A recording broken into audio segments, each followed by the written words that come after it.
ଦୀର୍ଘ 5 ବର୍ଷ ପଢ଼େଇଲା ପରେ ପିଲାମାନଙ୍କୁ ଶେଷ ଥର ପାଇଁ ଗୁଡ଼୍ ବାଏ କହିବା ସତରେ କୌଣସି ହାର୍ଟ ବ୍ରେକ୍ଠୁ ବି କମ୍ ନୁହେଁ।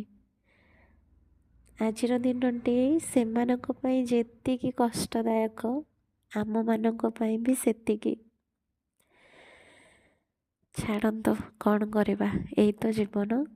ସେମାନଙ୍କୁ ବି ଆଗକୁ ବଢ଼ିବାର ଅଛି, ତ ଆମକୁ ଗୋଟେ ହୃଦୟ ଉପରେ ପଥର ରଖିକିନା ତାଙ୍କୁ ବ୍ଲେସିଂସ୍ ଦେବାକୁ ପଡ଼ିବ ଆଉ ତାଙ୍କୁ ଆଗକୁ ବଢ଼ିବା ପାଇଁ ଉତ୍ସାହିତ କରିବା ପାଇଁ ପଡ଼ିବ।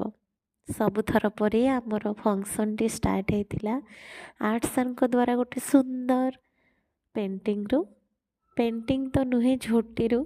ତାପରେ ଆମ କୁନି କୁନି ପିଲାମାନେ ତାଙ୍କ ସିନିୟରମାନଙ୍କ ପାଇଁ ଗୋଟେ ମେମୋରେବୁଲ୍ ଫେୟାରୱେଲ୍ର ଆରେଞ୍ଜମେଣ୍ଟ କରିଥିଲେ। ଶେଷକୁ ସମସ୍ତେ ଖାଇ ପିଇକିନା ଗୋଟେ ଛୋଟ ଛୋଟ ଗିଫ୍ଟ ଆଉ ଲଟ୍ସ ଅଫ୍ ବ୍ଲେସିଂ ରିସିଭ୍ କରିଥିଲେ।